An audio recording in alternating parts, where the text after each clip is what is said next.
Let's go back inside the coaching room as the Colorado Avalanche have a 2-0 lead over the Minnesota Wild, and we're heading to Minnesota. Let's go to the video. Halfway through the first period, it's a defensive zone faceoff. McCarron wins the faceoff. This play is 4-on-4. A lot of room for those high-skilled Minnesota Wild. Faber dumps the puck over to Quinn Hughes, but look at Kaprizov directing traffic. Just like a power play breakout, he wants the puck to go back. So Hughes drops the puck to Faber, and now Kaprizov takes the big swing, expecting the drop pass through the neutral zone.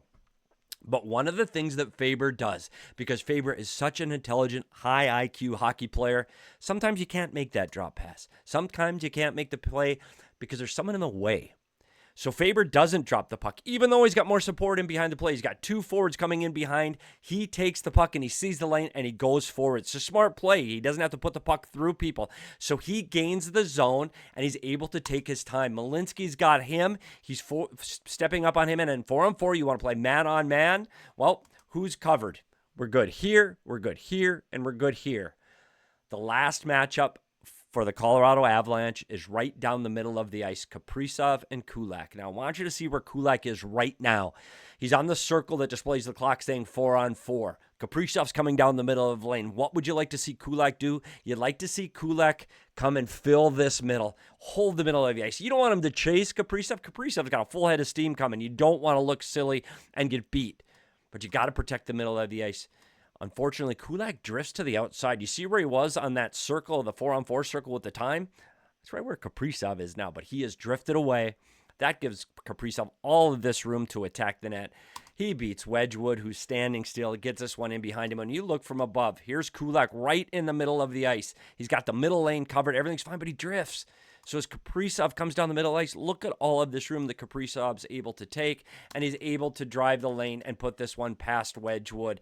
Almost running out of room. Great look. Puck on edge. Wedgwood just gets beat. And with almost no room, Kaprizov slides that one in and puts Minnesota on the board. 1-0 Minnesota in the first. It's a power play. Let's go to the Minnesota Wild. As they get the puck to the net, there's a little melee and a scrum in front of the net, and Wedgwood loses his stick. Why does that matter? Well, it changes the balance for a goaltender. It changes the way they play and the way they feel in their net. Does that make a difference on the goal? Honestly, I don't know. But let's move forward. Next is a race between Kulak and Kaprizov. Kulak can't outmuscle Kaprizov, doesn't get under a stick. Kaprizov bangs this puck back to the defense.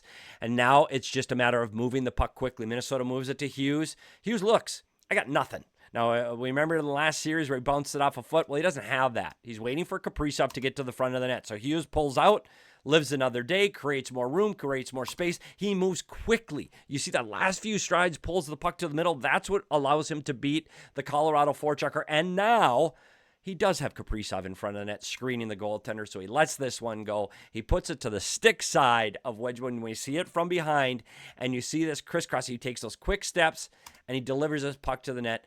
Wedgwood can't see a thing. And one last thing, if Wedgwood pulls his head to the inside and he sees Hughes, well, Hughes puts the puck to the outside. Makes it harder for Wedgwood to pick up this puck through a crowd. He can't see it, can't go off the knob of his stick because he doesn't have a stick. And Minnesota gets their second goal of the game. It keeps going. Another faceoff, another power play, yet to score 5-on-5.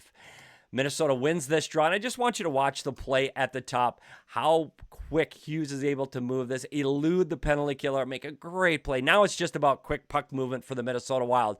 Boldy pulls up the penalty killer again, and we talk about how aggressive Colorado is.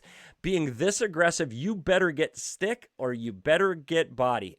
Unfortunately for Colorado, he gets neither. So as this puck gets delivered to Kaprizov, because that killer goes so aggressive, look at all this room on the top of the zone. Kaprizov one-touches this pass through the seam. That's what allows all of this room for Zuccarello. Zuccarello delivers the puck to the net. Taves had to step up because he can't let Zuccarello walk, which leaves Hartman all alone in front of the net. Zuccarello off of Taves. Unfortunately for Wedgwood, he's moving towards Hartman to stop this tip. Goes up in the air. Hartman's able to put this one, tip it past Wedgwood. I want you to show it from ice level. Almost gets it. Taves lets this one go 5-hole, rolls up his stick, and as this puck is coming to the front of the net, look at Hartman's hand-eye, and I want to show you one last thing. Is it high sticking? The rule on high sticking is you can't have the puck can't make contact with the puck above the crossbar. This is clearly below the crossbar. Hartman tips this one past Wedgwood. Make that the third goal for Minnesota. 3-0. Now, after Colorado scores by McKinnon, it's 3-1. 6 minutes to go in the second period. Just a dumb puck. But again, it's Hughes. It's Hughes in his puck play. He's got 2 players coming at him, but he's able to deliver the puck and take away 2 Colorado players. And not only does he take them away, he forces them to trip them. There's a tripping penalty in behind the play. And now you've got to get the puck up the ice quick. So Minnesota, McCarron's going back the other way. And what that does, it pulls the defender for Colorado that way too. This is how Minnesota's creating space. Faber wastes no time, jumps into the hole. He gets this puck and he's going up the ice. And now Faber has beaten 3 Colorado Avalanche. When you have 3 guys trapped below the puck, you're going to end up having numbers go back the other way, and that's what happens. So as you get to the blue line, this is a 3-on-2. Faber dishes it to the outside, and now you've got to make a decision in the middle of the ice. Are you going to take Faber, who's the middle lane driver, and curl inside to take him driving the net, or are you more concerned about the late player coming in behind? Well, you can see the defenseman Taves, he decides to play in between, play the 2-on-1, doesn't take Faber to the net, which is too bad because by then O'Connor's got himself back into the zone. He's going to be able to stop that pass coming across. But because Taves didn't take Faber to the net, Tarasenko delivers the puck, bounces off Blackwood onto Faber. And when you see this from behind, as the puck gets delivered, it's going to make it all the way through the goaltender. Faber doesn't get a stick on this one, makes it through the goaltender. Unfortunately for Mackenzie Blackwood, he can't stop it. Bounces off Faber's shin pad and into the net, making this one 4-1. Minnesota adds an empty netter to make it 5-1. Hey, let's face it, this is a dominating effort by the Minnesota Wild. Their best players were their best players. Hughes, Faber, Kaprizov.